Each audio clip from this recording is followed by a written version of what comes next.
Chanakya international academy உங்களுக்குள் இருக்கும் தலைவரை வெளிக்கொண்டு வரும் பியூர் பாலிடிக்ஸ் பயிற்சி பட்டறை. நேரடி மற்றும் இணைய வழி. கான்டாக்ட் 7388824242.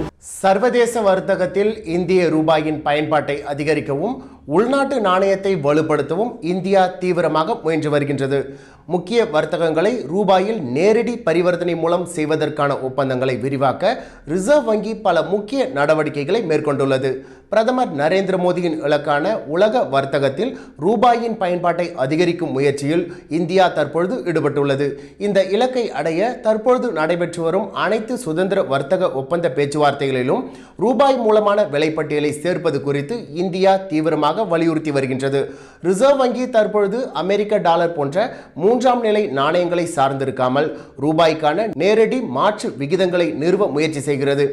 ஏற்கனவே அமெரிக்க டாலர், யூரோ போன்றவற்றிற்கு மதிப்பீடு இருக்கும் நிலையில் தற்பொழுது ஐக்கிய அரபு அமீரகத்தின் திராம் மற்றும் இந்தோனேஷியாவின் ருபியா ஆகியவற்றுக்கும் மதிப்பீடு விகிதங்களை அமைக்க ரிசர்வ் வங்கி முடிவு செய்துள்ளது.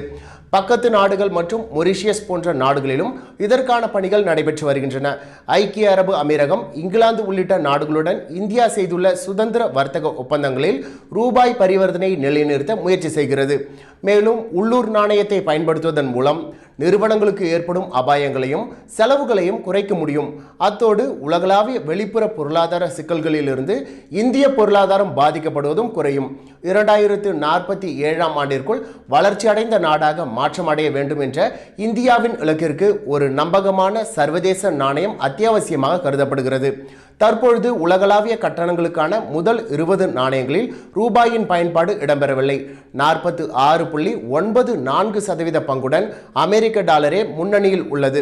டாலரின் ஆதிக்கத்தை குறைக்கும் நோக்கம் எதுவும் இல்லை என்று இந்தியா மறுத்தாலும் ரூபாயின் பயன்பாட்டை அதிகரிப்பதே ரிசர்வ் வங்கியின் முக்கிய இலக்காக உள்ளது.